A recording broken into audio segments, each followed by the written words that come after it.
Hey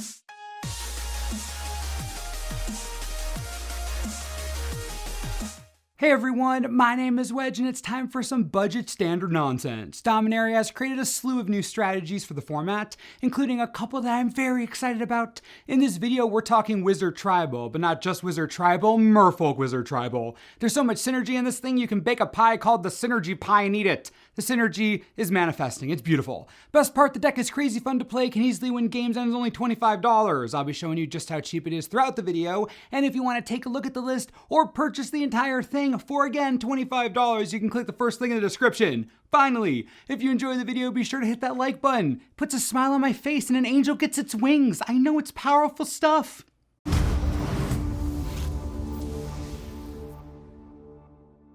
Merfolk Wizard Tribal is an amazing blend of fish and Harry Potter nonsense. The amalgamation of the two creates a powerful tribal strategy backed by strong synergistic spells. The best part, most of these creatures are both merfolk and wizards. We'll begin with Merfolk Trickster, our first merfolk wizard. Being able to flash in and tap a blocker or potential attacker down aces, especially since we're running a deck that's relatively quick and that wants to tempo out the opponent. We are mono blue after all. The goal is to keep our opponents off guard the entire game. This is a good playset.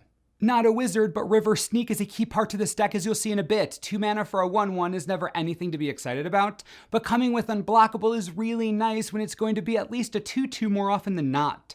The deck runs 18 Merfolk, so I've never had a problem swinging in for 2 consistently. Now, we don't want our Sneak to die to removal, right? Kapala, Warden of Waves, is incredibly annoying, and you can bet your butt it's in this deck 3 copies and a Merfolk Wizard. It'll pump your Sneak for an attack, and it'll prevent your opponent from being able to use early to mid-game removal efficiently. Again, this is what we're trying to do. Ruin their tempo, keep them behind on board and in hand. Kapala is solid for the strategy. Then we get into the real meat of what we're doing. Silvergill Adept adds to our Merfolk Wizard count, and will draw us a card a lot of the time since, again, we're running a bunch of Merfolk. Nice trigger, you get a buff for the Sneak, you're paying 2 mana for a 2/1 and a card. If you just put that on a card, people would play it, and for all intents and purposes, that's what the card says, so we're playing it. Legit perfect for this deck. No idea why more people aren't trying to make this strategy work solely because Silvergill Adept is so crazy bonkers. If it's playable in Modern, it's playable here. No doubt about that. At the top of our amazing creature curve is Seafloor Oracle. We're running 3 of them, a Merfolk Wizard that will let us draw cards off of our River Sneaks for days, sometimes weeks, maybe even months. Seafloor Oracle comes down and makes your Merfolk Tricksters better by deleting blockers, makes the Sneak better by guaranteeing card draw, and is protected by Kapala. We have a really good setup here. It's difficult to break through this type of line. And the best part, we haven't even covered my favorite card in the deck yet. Naban, Dean of Iteration. This guy is just beautiful, not a merfolk, but read that ability. He makes all wizards trigger an additional time. All of our wizards that trigger are merfolk, which means that the Trickster triggers twice. Silvergill Adept, also a wizard, triggers twice. And my favorite thing of all, your River Sneak cares about merfolk, Naban cares about wizards. So if you have the Sneak and Naban out, then you drop a merfolk Trickster. River Sneak triggers because the Trickster is a merfolk, but because it is also a wizard, Naban causes the trigger to activate again. So your River Sneak is now a 3/3 instead of a 2/2, y'all. I mean, come on, that's awesome, right? That's hysterical. How can that not be hilarious? Naban, while not being a fish, ends up being friggin' awesome for this type of deck. Slam dunk include, love him to bits, dude straight insane. Welcome to my favorite card in the entire Merfolk deck, and it isn't even a Merfolk with a time to be alive. The last creature in the deck is more insurance for our fish, Wizard Brood, Siren Storm Tamer. A wizard, yes, but not a merfolk, and that's okay. The Storm Tamer is here as an additional piece of protection for our more important creatures. Kapala doesn't protect everything, and as our opponent gets more mana, Kapala becomes slightly less effective. The Storm Tamer is a counterspell our opponents have to play around, and we're cool with that. Solid 1-drop, great insurance plan, hard not to include it, especially since it can normally fly in for some free damage early game. This deck is a tempo deck with an aggressive creature package. The goal is to disrupt our opponent's rhythm and take advantage of their stumbling. Our spells are designed to help with that. We're running a pair of Unsummon and a pair of Blink of an Eye. Sometimes we need the cheap disruption, other times we can use the late game card draw and the ability to target something a bit more annoying than a creature. That flexibility is nice, but either way, these are tempo disruptors. These force your enemies to spend their mana all over again. If they are spending it on something big, this is a free time walk. And in a deck like ours, where attacking early and often is what we want to do, that's huge. Unsummon effects become much better in strategies like this. It wouldn't be a blue deck without counter magic, but because our deck is so low to the ground, we aren't including the normal 3-mana counters. Thanks to our plethora of wizards, however, we're running a playset of the Retort, and I never have to cast it for the full 3, not a single time. River Sneak is the only non-wizard creature in the deck. This clause is easy as heck to satisfy. You just get to play Counterspell in Standard, and while some other strategies also play Wizard's Retort, there's no way that they use it as well as we do. We always have the 2-mana clause satisfied. Think about it this way. You are very literally playing Counterspell, that Counterspell in Standard. Can we just acknowledge how awesome that is? Seriously, it's Counterspell in Standard right now. I'm sorry, I'm getting distracted. We need to move on, but you get to play that. We're also running a pair of Spell Pierce. The reason we're going this direction is because we need to counter removal and disruption early. Our goal is to get ahead on board and set our opponents behind. We can't do that if they can use removal early and often. That isn't going to work for us, so Spell Pierce is an additional piece of disruption to protect our early investments and halt their growth. Then we have a bunch of card draw because we're going to be slinging spells for days. Chart, of course, is hilarious with River Sneak. We're attacking all the time. Even without the sneak, consider how much disruption we have, and you'll see that the course is almost always 2 cards for 2 mana with no drawback besides sorcery speed.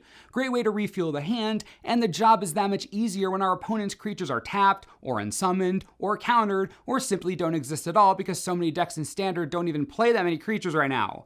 Chart, of course, is a dang good meta play right this second, even in strategies that aren't this one. Just saying, it's a pretty solid 2 for 2 here. Our other card draw spell in the deck is Opt. Super powerful in something like this because of its low mana cost and instant speed. We're looking for synergistic spells at the right time. We need our disruption when we need our disruption. We need triggers when we need triggers. Opt is 1 mana to filter 2 cards and replace itself. I'll take that any day in a deck as proactive as this one. Easy on the mana, which is easy on our resources. It's very helpful. Don't ignore it.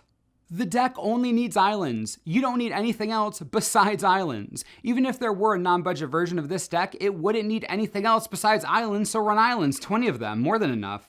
Your curve is hilariously low. Trust me, you're fine. What's important to remember about this deck is that it's a tempo deck disguised as an aggro deck. You drop creatures early and swing in, but your spells are there to stop your opponents from doing the same thing. Use your disruption early, keep them off of their game. You don't want them building up a board. You don't want them to have mana held back to deal with your threats. You keep them on the back foot. You use your 1 and 2 mana spells to stop their 3 mana and 4 mana spells. Make them spend extra resources. Force them to replay big things over and over again. You aren't going to deal 20 damage in 1 turn, but sure as heck you're going to keep them off the board long enough to smack in for 4 or 5 enough times to win. That's what tempo does, and they won't see it coming until it's too late. Board presence early, spell sling early, be aggressive in every way possible, and you'll throw so many of these decks for a loop. Let's talk sideboard. You're basically a control deck under the radar, so we're loading up the board with some hate. Negate is a great place to start. You don't want to deal with non-creature nonsense in a meta with friggin' Karn and vehicles and whatever. You're going to need Negate.